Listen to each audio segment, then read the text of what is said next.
Wara jiem ta' stennija, fl-aħħar sigħat kienet ippubblikata l-lista sħiħa ta' akkużi li għandu kontrih Keith Schembri, lista ta' 11 l-akkuża serja.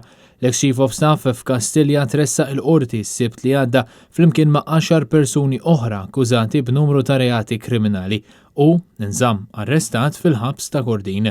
Keith Schembri kien l-iktar persuna li għandu akkużi fil-konfront tiegħu u qed iwieġeb mhux ħati. Madankollu, it-talba l-ħelsien mill-arrest kienet miċħuda. L-akkużi ivarjaw minn ħasil ta' flus, korruzzjoni u falsifikar, fejn fost oħrajn wieħed jinnota li Schembri huwa akkużat li assoċja ruħu ma' nies f'Malta jew barra l-pajjiż bilan li jkommetti reat ta' sentenza ta' ħabs. Keith Schembri qed ikun ukoll akkużat b'użu jew ħolqien ta' dokumenti li kien fihom informazzjoni falsa jew informazzjoni mhux kompluta bl-intenzjoni premeditata li jikkommetti reat u li konxjament għamel użu minn dokumenti foloz, kif ukoll użu ta' mezzi illegali, ismijiet foloz, dettalji jew mhux veritajiet biex jipprova jqarraq jew joħloq l-impressjoni ta' intrapriżi inesistenti jew attività kummerċjali jew kreditu immaġinarju. Dan billi allegatament għamel profit għad detriment ta' Progress Press, il-Malta Enterprise jew entitajiet oħra.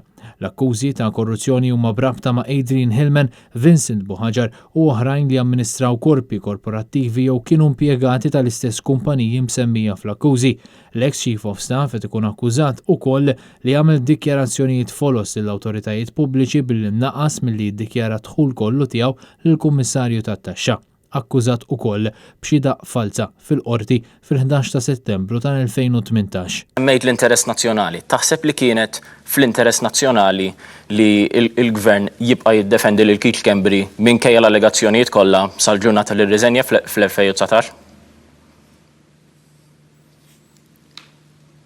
Jien nista' nwieġeb Albert għal dak li għamilt jiena.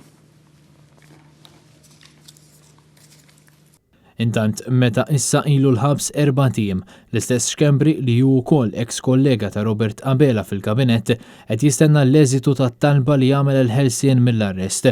Id-deċiżjoni dwar dan se tittieħed il-ġimgħa.